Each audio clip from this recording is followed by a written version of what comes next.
This is News 25 with Deanna O'Donnell.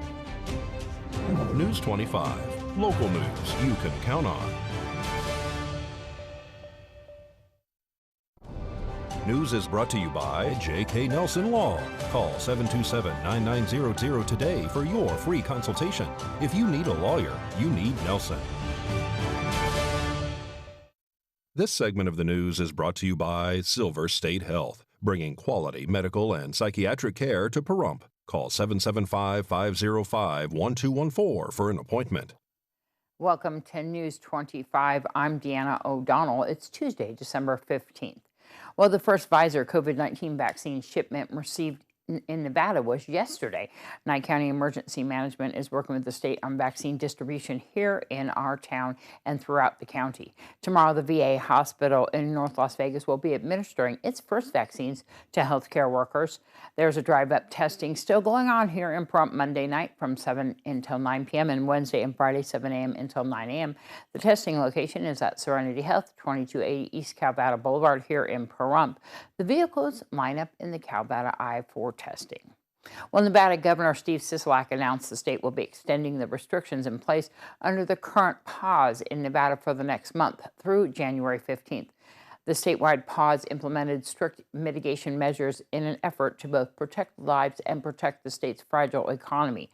Under this pause, capacity is limited to 25% at many businesses, including restaurants, bars, casino floors, and gyms. Additionally, the public gatherings are capped at 50 individuals or 25% capacity, whichever is less. Private residential gatherings are limited to 10 people max, from no more than 2 households. The governor has also placed a moratorium on most residential evictions in Nevada through March 31st. The moratorium will apply to tenants unable to pay rent and will not prohibit certain evictions, including, for example, lease breaches for things like unlawful activity or nuisance.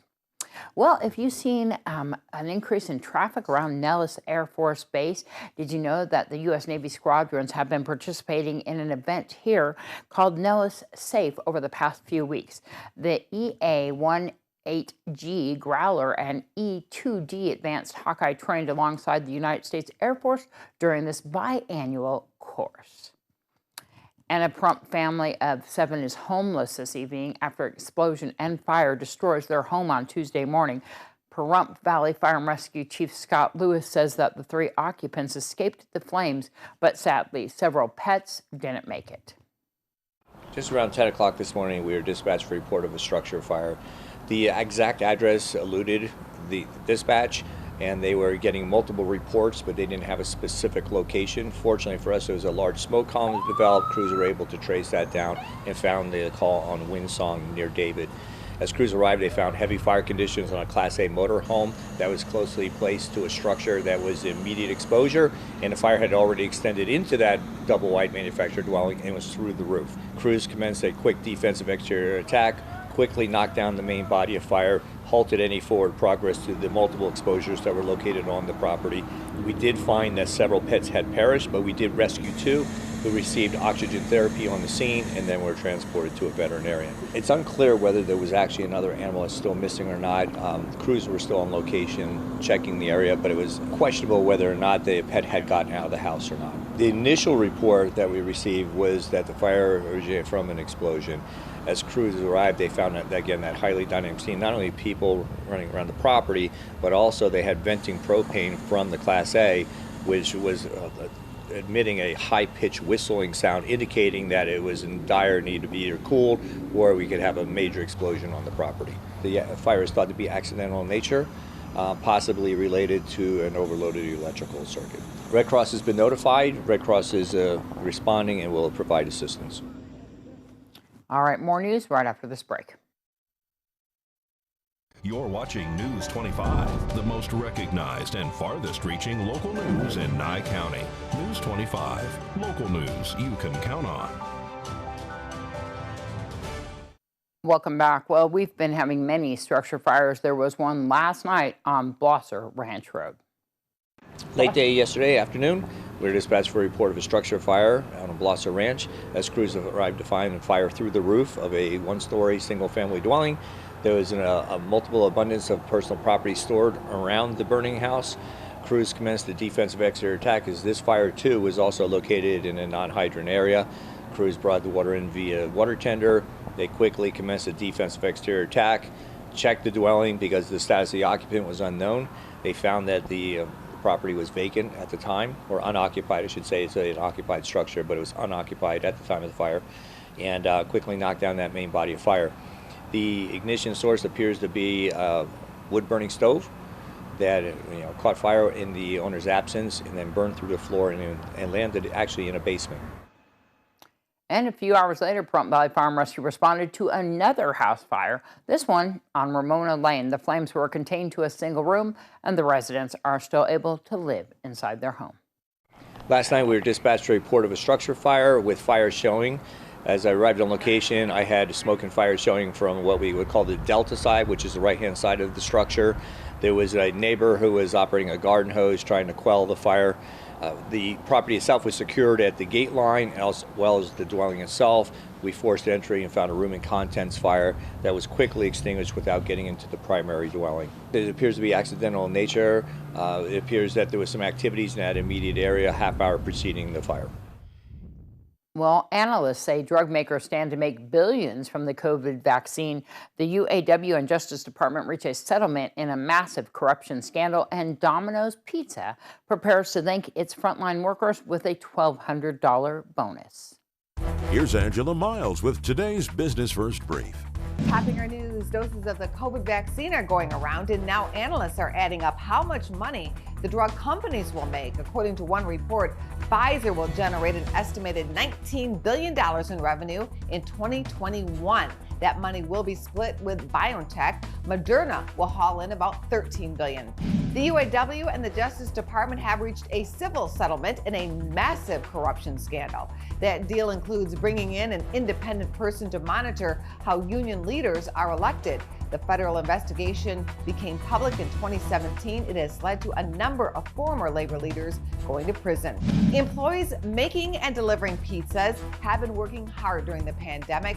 Domino's plans to give out $1,200 to hourly employees in a bonus this month and will be hiring 30,000 more workers. To find out where you can see us every day, go to businessfirstam.com.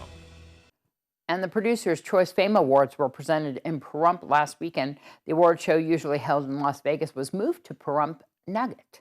Part of the awards presentation included awards for community service for the state of Nevada. The first award recipient of the night was Sheriff Sharon Worley, honored for her role in helping to bring the award show to Pahrump amid the pandemic, and there was more. And this is our first award that we're presenting to Sheriff Sharon Worley. You know, this is the first time in my life, and I'm sure it's the first time in yours, that we've ever been sanctioned in this manner. I'm just pleased we were able to get around all of the sanctioning, and we're able to put on a show, and we're able to honor the people that need to be honored today. Thank you. The State of Nevada Award for Bravery was presented to Deputy Logan Gibbs for his role in saving his partner that had been shot in the line of duty. Deputy Gibbs was unable to attend the event, so the award was accepted on his behalf by Sheriff Worley. She stayed on stage to present Detective David Barukowitz with the Outstanding Community Service Award for Nye County. And finally, in a very moving tribute, Sheriff Worley presented Deputy Brian Cooper with the Purple Heart Award. You know, I can't say enough, and I'm so proud that you made it and you're still fighting. And we can't wait until you get back.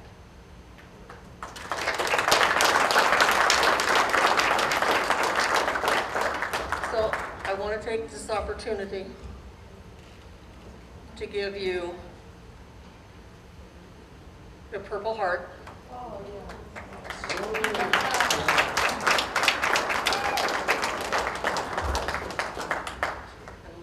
I was very humbled with my presentation.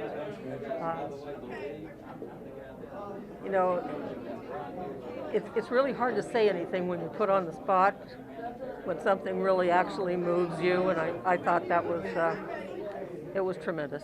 It was very, very nice. Well, when Al Bowman came to me and told me what he wanted to do, I asked him if I could give the Purple Heart and the other commendations at this event, because I felt that the public needed to see what our guys really do.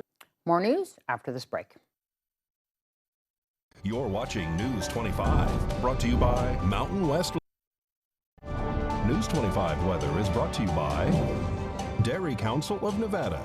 The splash of cream in your coffee, the dollop of sour cream on your burrito, the melted toasty cheese on your pizza. Undeniably delicious, undeniably dairy. Enjoy what's real.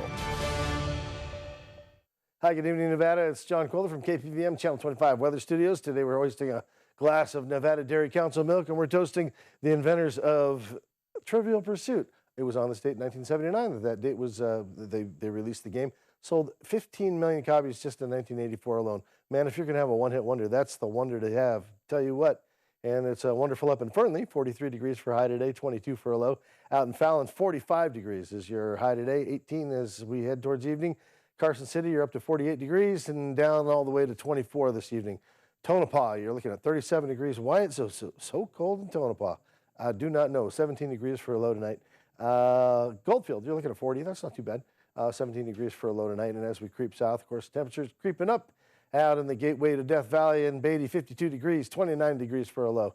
Amargosa, you see as much as 55 degrees. That seems pretty pleasant. 31 degrees for a low tonight. And in Vegas, it seems chilly for Vegas, 56 for a high today, 33 for a low. In Death Valley, you're up to 66. Room temperature.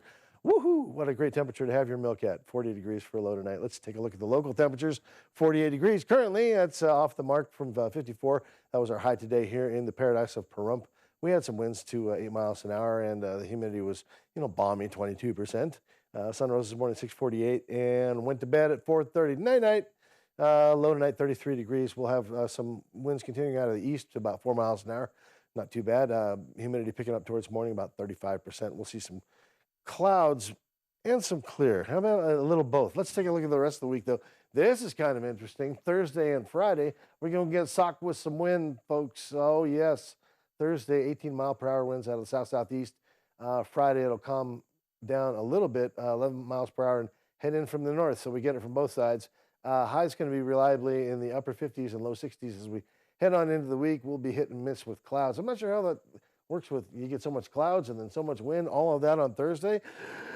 Crazy. All right, well, let's look for a crazy Thursday and head on back to the desk. It's Unette and Deanna. All right, well, that does it for this edition of News 25. I'm Deanna O'Donnell. Have a great night. We'll see you back here tomorrow.